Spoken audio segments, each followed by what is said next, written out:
Bueno amigos, en este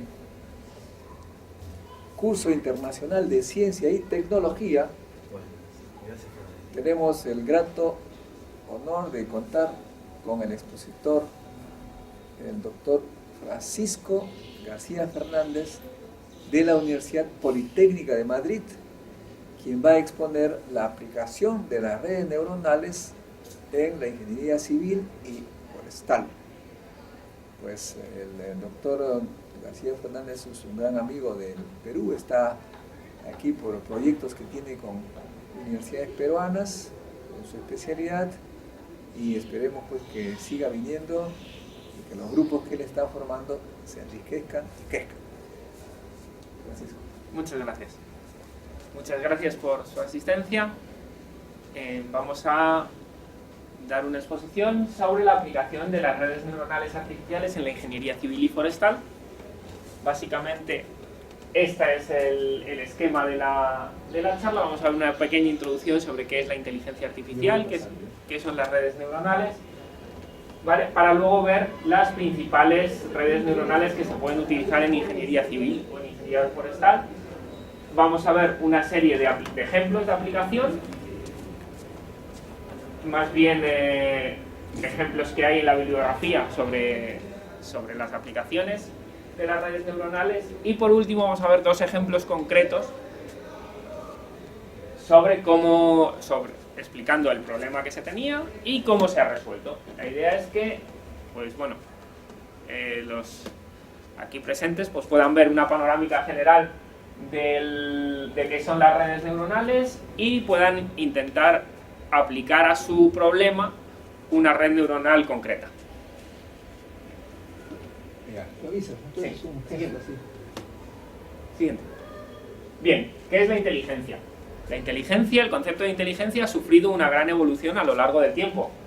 Ya no, en principio podríamos pensar que inteligencia es hacer derivadas, jugar al ajedrez o crear arte. Sin embargo, los ordenadores ya son capaces de hacer eso. Ya tenemos ordenadores que derivan, tenemos ordenadores que juegan al ajedrez, muchos de ellos mucho mejor que nosotros, y tenemos ordenadores que son capaces de hacer integrales. Entonces ese concepto de inteligencia ya no nos vale.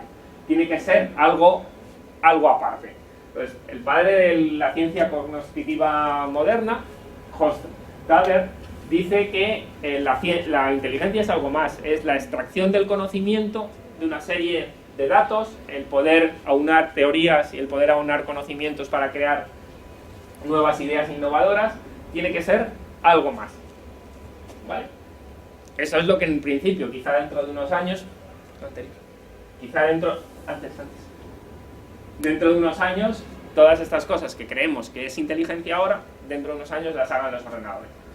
Sin embargo, dentro de la inteligencia artificial, ¿qué es realmente la inteligencia artificial?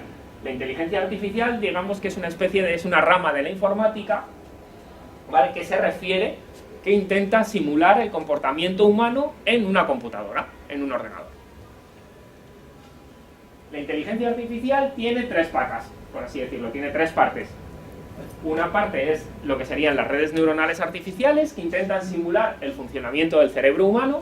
Otra parte sería lo que son la lógica difusa. En este caso lo que intentamos es enseñar al ordenador nuestra experiencia. Un caso típico de lógica difusa es el cruise control de un coche. Entonces, en el cruise control de un coche nosotros le enseñamos al coche qué es acelera un poco y frena un poco, ¿vale? Eso sería la lógica difusa. Y los algoritmos genéticos se basan en la combinación de distintas soluciones para generar una solución mejor. Si nosotros a nuestro problema hemos encontrado dos soluciones, ¿cómo combinamos esta solución? ¿Cómo la evolucionamos para que esta solución, para que la combinación de ambas nos cree una solución mejor? Bien, de las redes neuronales que nos vamos a ocupar nosotros son una imitación de nuestro funcionamiento del cerebro, y como tal, su esquema, el esquema de la representación de ellas, pues tiende a representar lo que es una neurona biológica. Constan de una entrada, una serie de un cuerpo de la neurona y una salida, un cuerpo central en el que va a haber unas funciones de activación. Al final todo esto se va a reducir a un cálculo matricial. ¿vale? Entonces, dentro de lo que se denomina la neurona, lo que vamos a tener son funciones que realizan una serie de cálculos matemáticos, ¿vale? Bien, ¿qué ventajas tiene las redes neuronales? Pues tienen una de las principales ventajas son su capacidad de aprender. Van a ser capaces de aprender a partir de ejemplos que nosotros le demos. Es una especie de sistema de modelización. Son bastante tolerantes a los fallos, son bastante tolerantes al ruido que pueda haber en nuestro conjunto de datos, y son capaces de generalizar muy bien a partir de esos ejemplos, de crear una muy buena salida. Sin embargo, presentan una serie de inconvenientes. Y es que su diseño es muy complejo y muy tedioso, se tarda bastante tiempo y cuesta bastante trabajo en diseñar una red neuronal. No dan un modelo teórico, no es como un ajuste estadístico que te dice cuál es ¿qué tal? Un ajuste estadístico que te indica cuáles son las variables más importantes. Una red neuronal no, digamos, se les denomina cajas negras porque no sabe lo que está pasando dentro. Y el otro inconveniente que tienen es que necesitan una gran cantidad de datos para su modelización. Vale.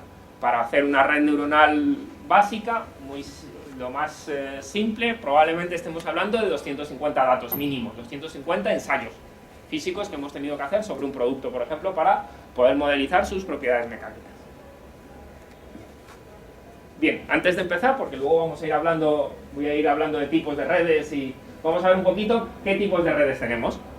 Dependiendo de cómo aprenden, de cómo nosotros vamos a enseñar a la red, nosotros le podemos enseñar enseñándole la solución, diciéndole la solución, que es lo que se denomina el aprendizaje supervisado, o sin saber la solución.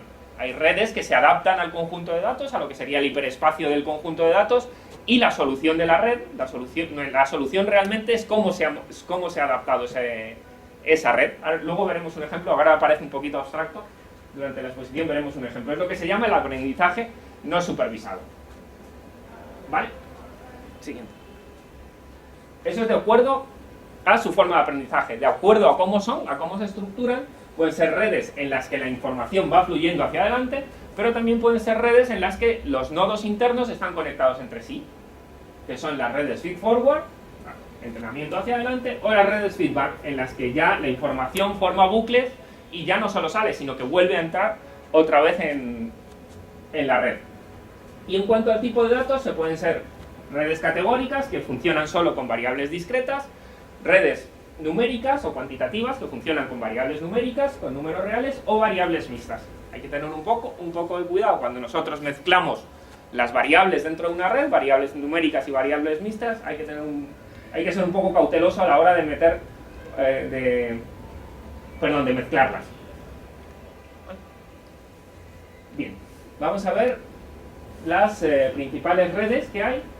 Explicaré más o menos cuál es su funcionamiento, y para que cada uno pues pueda intentar encontrar al problema que tiene la red que más se le acusa. La más simple de todas y la más básica de todas las redes neuronales es el perceptrón multicapa. Vale. Se desarrolla a partir de las primeras neuronas artificiales, de McCulloch y Pitts. De ahí nace el perceptrón y poco a poco se van añadiendo capas hasta que se forma una estructura como la que tenemos aquí. Esta es muy básica, de lo que se denomina el perceptrón multicapa. ¿Vale? Es una estructura siempre de aprendizaje supervisado, siempre va el perceptrón a conocer la solución del problema y siempre la información fluye hacia adelante. Tiene varias ventajas. La primera es que es muy fácil de diseñar. ¿Vale? Es muy fácil de diseñar, es capaz de filtrar ruido, o sea, es, digamos, la más sencilla de utilizar y también la más universal de todas.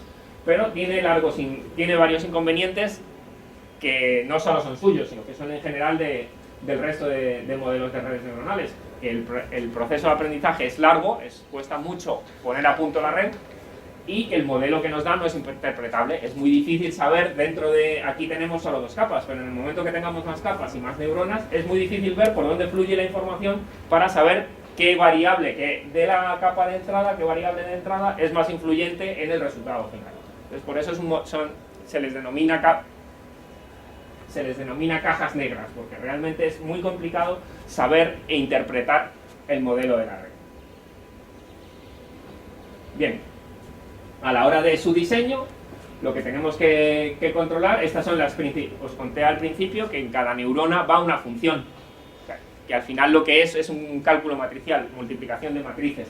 Pues en cada neurona las principales funciones que se utilizan en el perceptrón o es la función lineal, o la función tangente hiperbólica, o la función logaritmo hiperbólico. Son esas tres las más simples. ¿Cómo se diseña el perceptrón? Pues lo primero que tenemos que ver es la capa de entrada. La capa de entrada de información de variables tiene tantas neuronas como dimensión tiene nuestro vector de entrada. Si nosotros hemos considerado 7 variables que influyen en el modelo, pues la capa de entrada tiene 7 neuronas. ¿La capa de salida cuántas? Pues tantas como dimensiones tenga nuestro vector solución. Si estamos modelizando, por ejemplo, la resistencia a compresión del concreto, pues la capa de salida será la resistencia a compresión, 1. Sin embargo, si estamos modelizando el módulo de resistencia y el módulo de elasticidad, pues nuestra capa de salida tendrá dos neuronas. ¿Y qué hacemos con las capas internas? Pues la verdad es que no hay ninguna regla. Es solo a base de probar. Prueba y error, hasta que se encuentra una estructura óptima. Con 2 capas internas, con una capa interna, con 3 capas internas, ¿cuántas neuronas? No se sabe. Hay una serie de recomendaciones, como que las primeras capas siempre tienen que tener más neuronas que las siguientes, tiene que ser una estructura piramidal, pero no se sabe, como no hay una regla definida para saber cuántas neuronas colocamos dentro. Sí se debe tener en cuenta que el número de conexiones que hay entre las neuronas tiene que ser inferior al número de datos disponibles. Antes veíamos en el esquema que todas las neuronas se iban conectando entre sí. Todo eso son incógnitas de la red.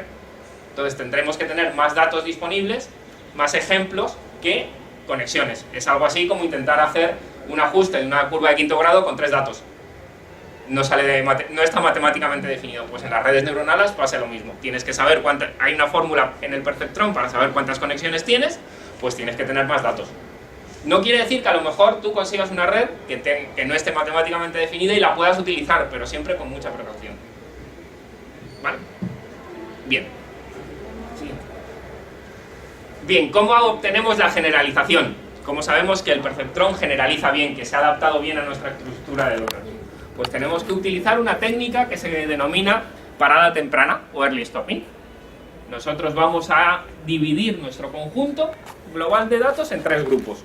¿Ves? Esta es una de las razones porque ya necesitamos muchos datos, porque el principio, de primeras vamos a dividir en 3 y solo uno de ellos nos va a servir para hacer el modelo. ¿Vale? Lo normal se divide en 3, se denominan entrenamiento, validación y comprobación, y con el primero, con el de entrenamiento, es con el que generamos el modelo. Aproximadamente entre el 60 y el 80% de los datos. Lo normal es utilizar el 60%. Con la validación vamos a ir comprobando el error que cometemos. Nuestra red, el error, según se va adaptando, el error que genera cada vez es menor. Sin embargo, el conjunto de validación es un conjunto externo al conjunto de entrenamiento. Hay un punto en el que el error en el conjunto de entrenamiento sigue descendiendo, pero en el conjunto de validación empieza a aumentar. ¿Vale? Eso quiere decir que en ese momento, en ese punto, la red se está adaptando al conjunto de entrenamiento, pero está perdiendo generalización. ¿Vale? Estamos en el caso de la mala generalización. Hemos pasado de una buena generalización a una mala. Entonces, en ese momento es cuando se corta el entrenamiento de la red. Para eso sirve el conjunto de validación, para ir comprobando que la red está entrenando bien. Bien, ya hemos usado 2 conjuntos para, digamos, definir la red. Uno para entrenarla y otro para saber cuándo está bien entrenada. Pero necesitamos un tercer conjunto ajeno a ellos para realmente saber cuál es el grado de generalización de la red. Ya hemos usado 2 para el entrenamiento, entonces ya no podemos usar esos 2. Necesitamos un tercer conjunto, que es lo que se llama el conjunto de comprobación, para evaluar el resultado final. ¿Vale? Sí. Una pregunta, siempre está comprobado que todas las funciones matemáticas porque se cumplen ahí, ¿no? Interrelacionadas. La logarítmica, la exponencial también, obviamente. Sí. Sí, las 3 que he mostrado, la lineal, la logarítmica y la tangente hiperbólica, son las 3 más comunes, especialmente porque son derivables, no tienen picos, entonces se adaptan mejor a la parte de entrenamiento. son continuas, tienen un rango de salida solo entre -1 y 1, dependiendo, la lineal no, pero las otras dos entre 0 y 1, la logarítmica entre 0 y 1 y la otra tiene un rango de salida entre -1 y 1, pero bueno, para eso luego se adaptan los datos para obligarles a que la entrada sea también entre -1 y 1. Ahora lo veremos más adelante. Sí, sí.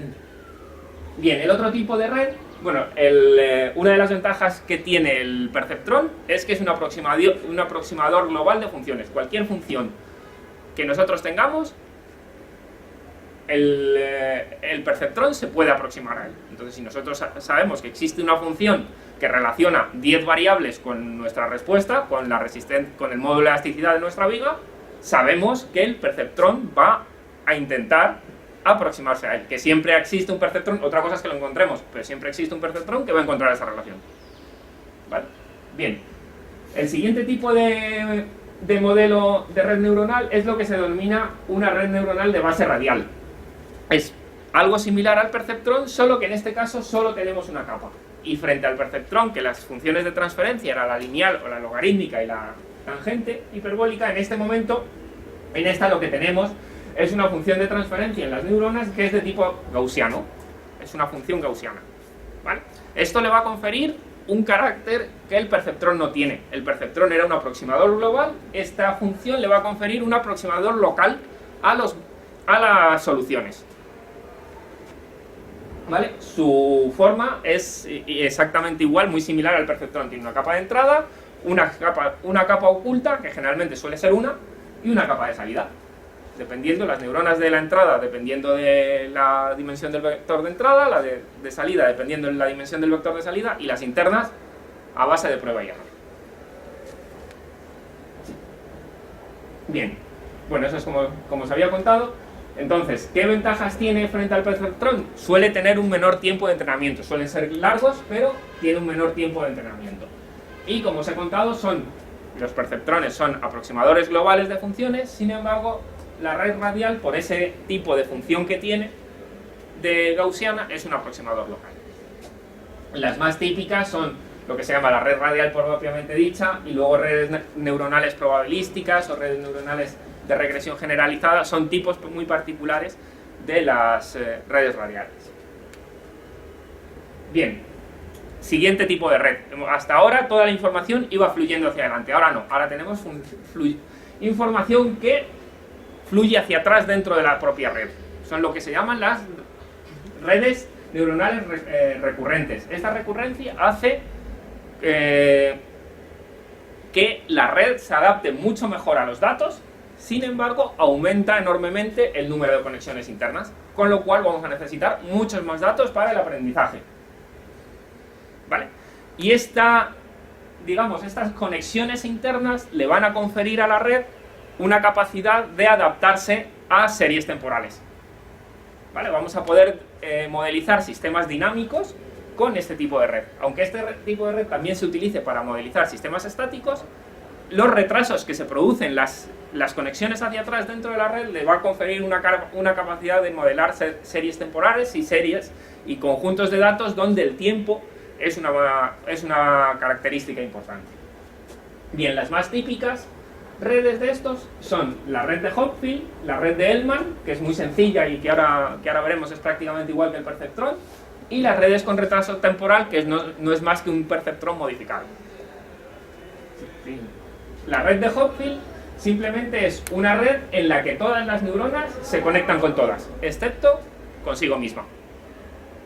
Ese es el tipo de red. Entonces tenemos muchísimas conexiones, vamos a poder modelizar patrones temporales y también se utilizan para modelizar patrones estáticos, pero el número de conexiones y por tanto el número de datos que vamos a necesitar aumenta. La red de Hellman es algo similar al perceptrón. Tenemos una red inicial con conexiones internas y luego una red con la función lineal. Entonces son como dos redes unidas. Y su entrenamiento y su diseño es exactamente igual que el perceptrón. Se entrena con tres conjuntos, separando en tres conjuntos, con aprendizaje supervisado, con lo cual es bastante simple. De todas las redes temporales, de todas las redes con retropropagación, es la más simple de implementar y de diseñar y de entrenar. El único problema es que necesitamos mucha cantidad de datos por las conexiones internas que tenemos.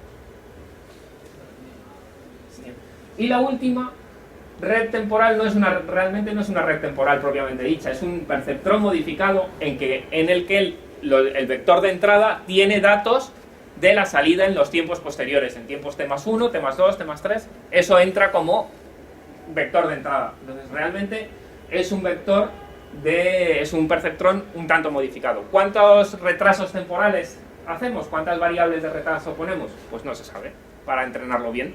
Prueba y error, es exactamente igual. El problema que tienen las redes neuronales es que no hay una metodología definida para diseñarlas. Entonces es a base de probar, de prueba y error, todo es igual. Bien, hemos hablado hasta ahora de aprendizaje supervisado. Siempre la red conoce el resultado. Ahora no, ahora vamos a hablar de otro tipo de redes en las que no se conoce el resultado. Entonces la solución a nuestro problema va a ser cómo se estructura la red en el espacio.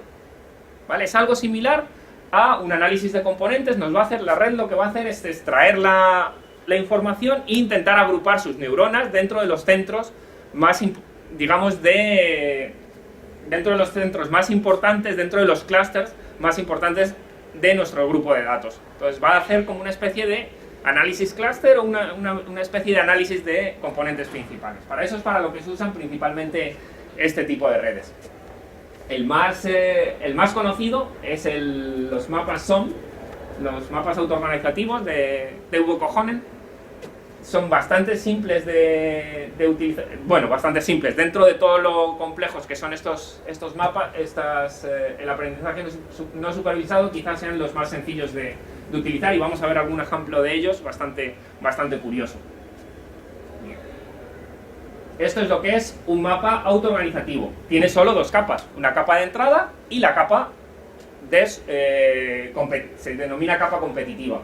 En la capa competitiva, en la segunda, las neuronas van a competir por los centros donde se agrupan los datos. Entonces, por ejemplo, en el primer caso, nosotros tendríamos 5 puntos, las cruces azules es la distribución de nuestros datos, y nuestras neuronas tenderían a agruparse a ir hacia los centros de gravedad de nuestros datos. Le hemos dicho que busque 5, entonces nosotros ahora lo que podríamos hacer es ir viendo cada punto de nuestros datos con qué neurona se corresponde, y esa sería la forma de agruparlas en 5 grupos. Si hubiéramos hecho una matriz de 4×4, pues tendríamos esta solución. Nosotros ahora iríamos dato por dato viendo a qué neurona se ha ido, y esa sería la forma de agruparlos en una matriz 4×4. ¿Vale? Siguiente. Bien, hay un ejemplo muy curioso de utilización de la red SOM, que es para saber el problema del viajero. Nosotros tenemos tantas ciudades que visitar, ¿cuál es la ruta óptima?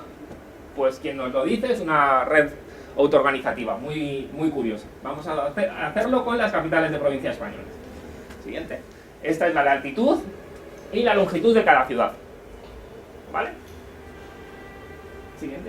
Y este es el mapa, ha salido girado, ¿vale? La parte de arriba es el oeste y abajo es el este. ¿Vale?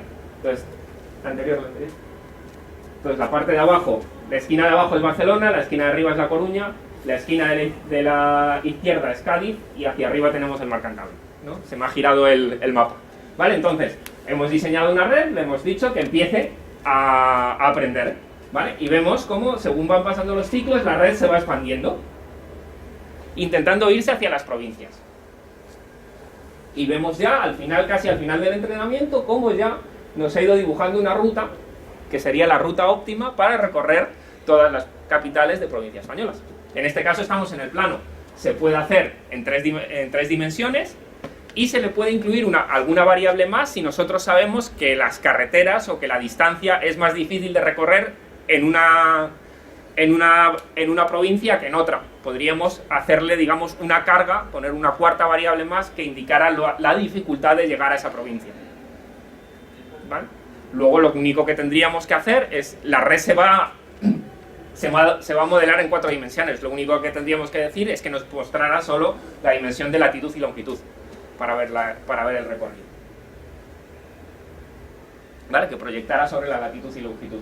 Y en esta página tenéis, por si queréis jugar, pues unas redes neuronales para encontrar la distancia entre puntos, muy curiosa. Entonces, bueno, ahí decidís el número de ciudades que queréis, se ponen al azar y se ve cómo la red se va expandiendo y va enganchando a todas las provincias, a todas las ciudades. ¿Vale?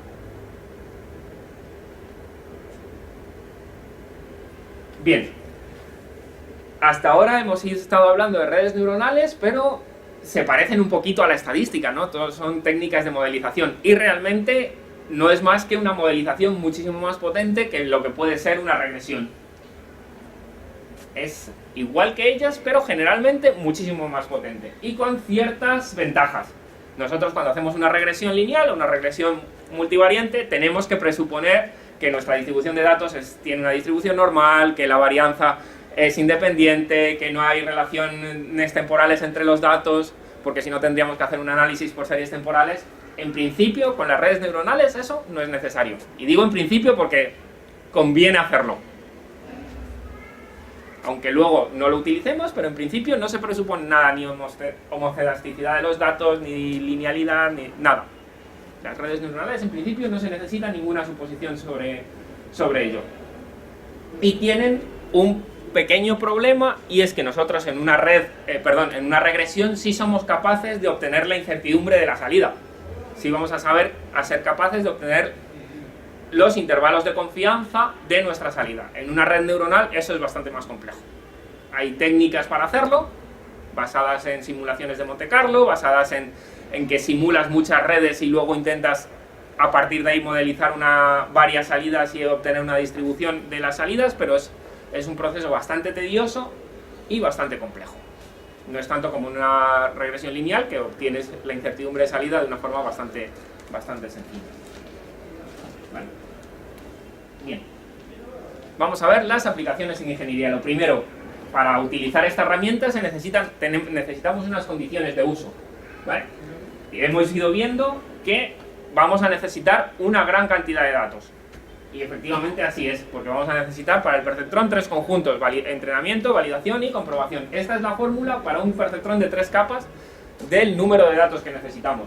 Entonces veis que es la entrada más 1 por la primera capa oculta, se va disparando. Entonces un entrenamiento, una red neuronal puede necesitar mínimo a lo mejor 200 datos para estar matemáticamente definida, con lo cual ya 200 datos más luego tu validación más luego tu entrenamiento, has tenido que hacer a lo mejor 400 ensayos para conseguir una red en condiciones. Y ya 400 ensayos de rotura de una viga, por ejemplo, si estás modelizando la resistencia a flexión, son bastantes ensayos. ¿Vale? Bien. Sin embargo, tiene una ventaja, te va a dar una muy buena solución. No te dice cómo es el modelo, pero sí te da una muy buena solución. No te lo va a interpretar, pero te da una muy buena solución. Entonces a lo mejor tú no necesitas saber cómo se relacionan las variables entre sí. A ti lo que te interesa es que te dé una buena salida, que obtener una salida fiable. Entonces la red te lo va a dar, pero no te va a decir quién influye más. Si la densidad, si la humedad de la madera, no te va a decir nada. Simplemente te da una muy buena salida. Pero no te interpreta el modelo. Tiene sus ventajas y sus inconvenientes. Siguiente. Bien. ¿De dónde sacamos nuestros datos? Pues podemos sacarlos de una base de datos. En fábrica se suelen tener bases de datos montones de cómo ha sido el proceso y el resultado del concreto, el resultado de nuestra aleación, de nuestro acero, o el resultado de nuestro tablero de partículas, ¿vale? Y es un dato bastante fiable porque se adapta bien a lo que es el proceso de fabricación. Podemos, si queremos hacerlo ya finamente, hacer un diseño de experimentos. El problema es que eso es un proceso caro. Los diseños de experimentos suelen requerir muchísimos experimentos y suelen ser caros de realizar. Tiene un mayor coste. O podemos simularlos. Si nosotros sabemos más o menos por dónde nos movemos, podemos intentar simular si nos faltan algunos datos. El problema es que para simular muchas veces necesitas un modelo previo que no siempre tienes. Entonces, siempre hay algún que otro problema porque, como os he dicho, se necesitan muchísimos datos para hacer los entrenamientos. Bien, ¿y para qué se utilizan? Pues para modelizar datos y procesos, y para control de producción. Si nosotros somos capaces de, a partir, por ejemplo, estamos fabricando un tablero de partículas, un tablero aglomerado, sabemos que las variables del proceso son la presión de la prensa, la humedad de la madera, el tamaño de las astillas, la cantidad de cola, y somos capaces de, a partir de esos datos, obtener la resistencia y hacer una red que a partir de los datos de fabricación nos dé la resistencia, podríamos simular tableros sin necesidad de fabricarlos. Porque podríamos variar, con lo cual podríamos diseñar nuevos productos sin necesidad de hacer los ensayos previos. Podríamos detectar fallos en la línea que nos originaran resultados incorrectos antes de tener que ensayar el producto, con lo cual mejoraríamos tanto el control de producción como el control de calidad del producto. Bien, seguimos. Bien, entonces vamos a ver ahora una serie de ejemplos en la industria de tableros, en la industria papelera, en clasificación e identificación de especies, aplicaciones estructurales, aplicaciones en hidrología, en la industria del cemento y en transportes. Esto es más o menos una selección de artículos, por si alguien quiere profundizar, de estas distintas aplicaciones, y luego veremos dos casos más concretos. ¿Vale? Entonces, en la industria de tableros se ha utilizado para obtener las propiedades físico-mecánicas, para clasificar tableros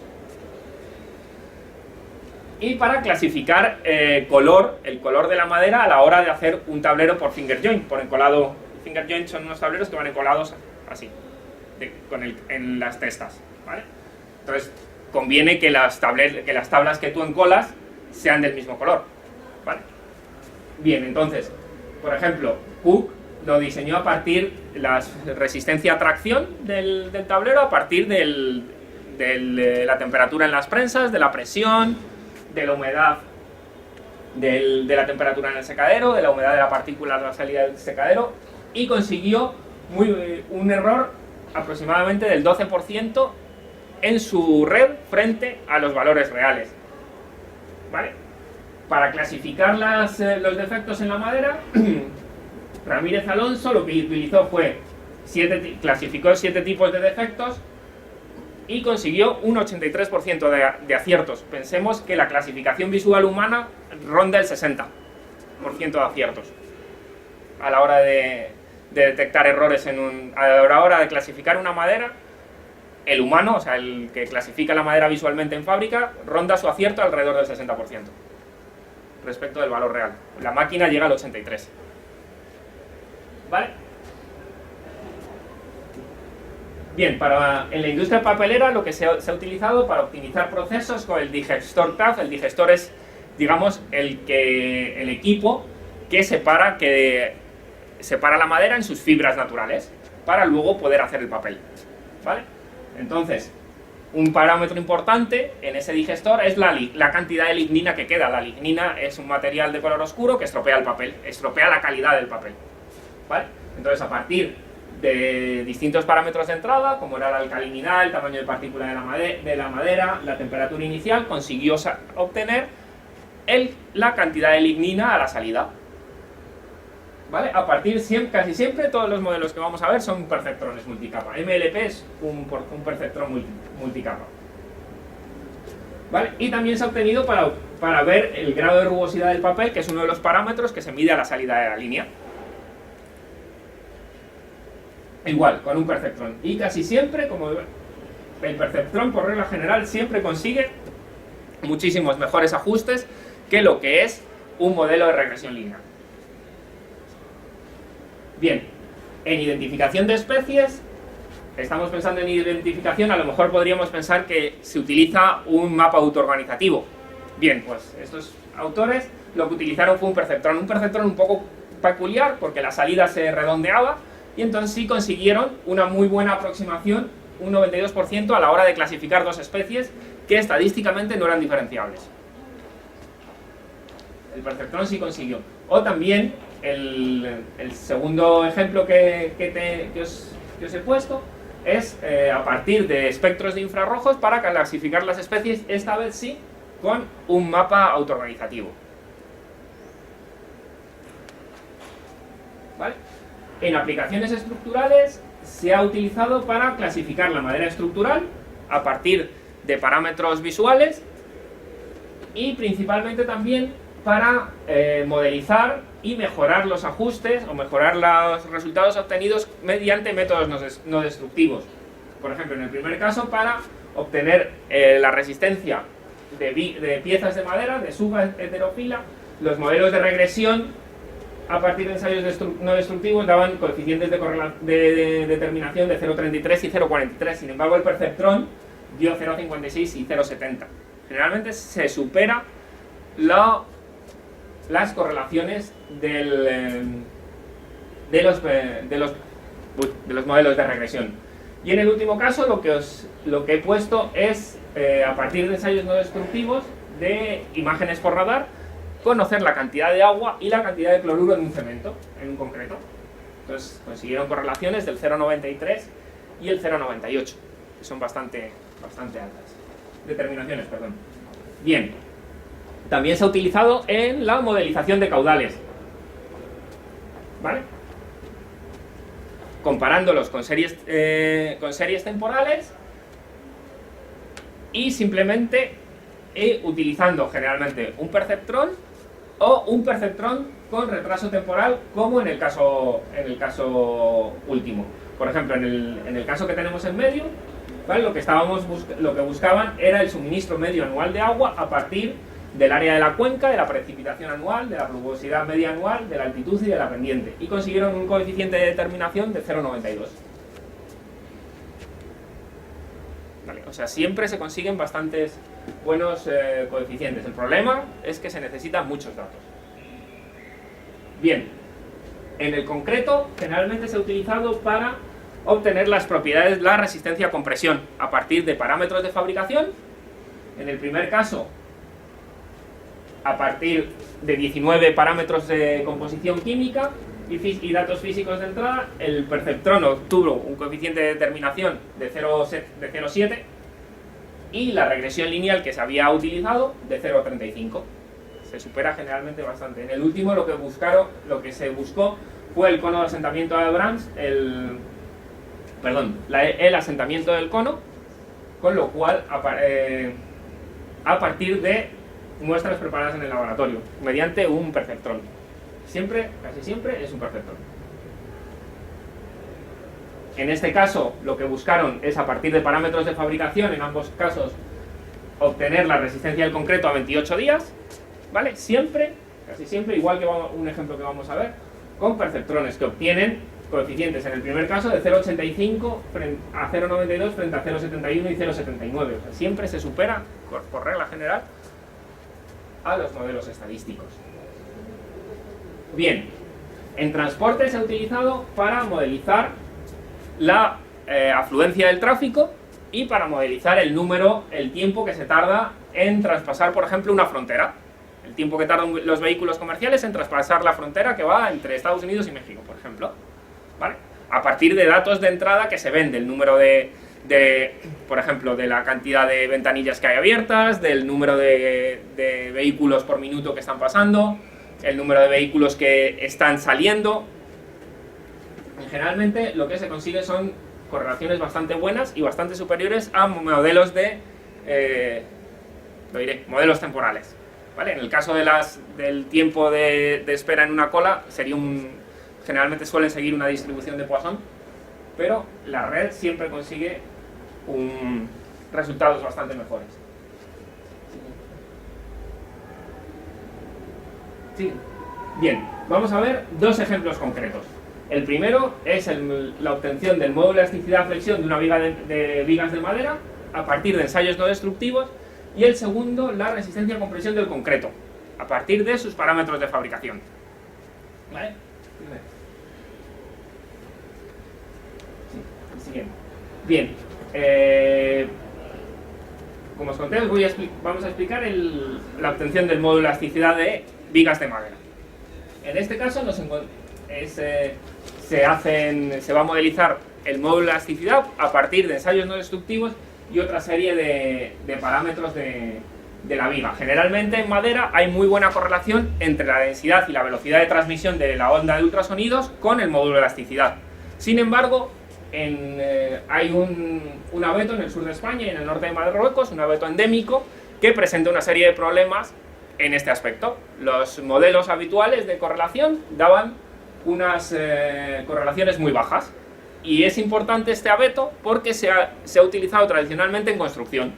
Entonces, casas tradicionales que ya tienen muchos años, no se sabe si la viga es apta o no es apta para seguirse utilizando. Y lógicamente no podemos desmontar la viga, ensayarla y volverla a montar.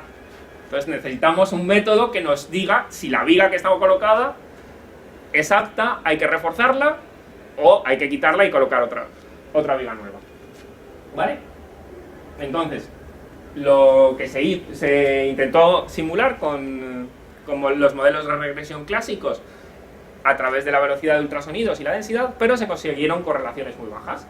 Entonces se decidió intentar un modelo de redes neuronales y añadir algún que otro dato más. En este caso se añadió la clasificación visual de la madera. Esa es la norma de clasificación del abeto, ¿vale? Clasifica en 3 grupos, o M1, dependiendo de M1 es la clase más resistente, M2 o los rechazos. Siguiente. Se hizo el módulo de elasticidad, que era la propiedad que estamos modelizando, se vio la humedad, la densidad y la velocidad de ultrasonidos, la velocidad de la onda dentro de la pieza. Bien, estos son los modelos típicos que hay propuestos por Sandoff, que es el inventor, no el inventor del aparato, sino que el que ha, adaptado los aparatos de medición de ultrasonidos a específicamente la madera. Y él nos da estos 5 modelos de regresión. Sin embargo, bueno, antes de nada, antes de empezar con todo el tratamiento, con todos los datos, lo que hay que hacer es un tratamiento previo de datos, un análisis de anómalos. Dividimos el conjunto en 3 grupos, entrenamiento, validación y comprobación, y preprocesamos los datos. He contado al principio que la red trabaja entre -1 y 1, o entre 0 y 1 dependiendo de la función. Conviene que la entrada también esté entre -1 y 1 o entre 0 y 1, por eso hay que preprocesar los datos anteriormente. Bien, ¿qué modelo usamos? El perceptrón multicapa con la tangente hiperbólica, ¿vale? La función de transferencia y la tangente hiperbólica, el algoritmo de retropropagación, un modelo específico que da muy buenos resultados con el perceptrón, que es la resiliente, y para proteger frente al aprendizaje, igual que hemos hecho antes, hemos dividido en 2 grupos, entrenamiento y validación, y vamos a comprobar tanto la correlación como los errores. ¿Vale? Bien, esto es los resultados de la clasificación visual. Teníamos 21 piezas de la clase 1, 30 piezas de la 2 y 174 rechazos. Y esa probablemente era una de las razones, tanto rechazo, que era una de las razones de que los coeficientes de correlación que obtuvimos fueran bastante bajos.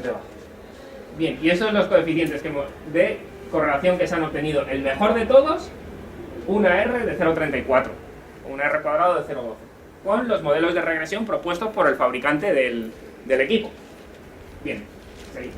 Entonces decidimos diseñar una red neuronal. Tenemos 6 entradas en la capa primera, 6 variables de entrada, y hicimos una de 13 neuronas, 4 y 4, 3 capas, 13, 4 y 4, la salida una neurona.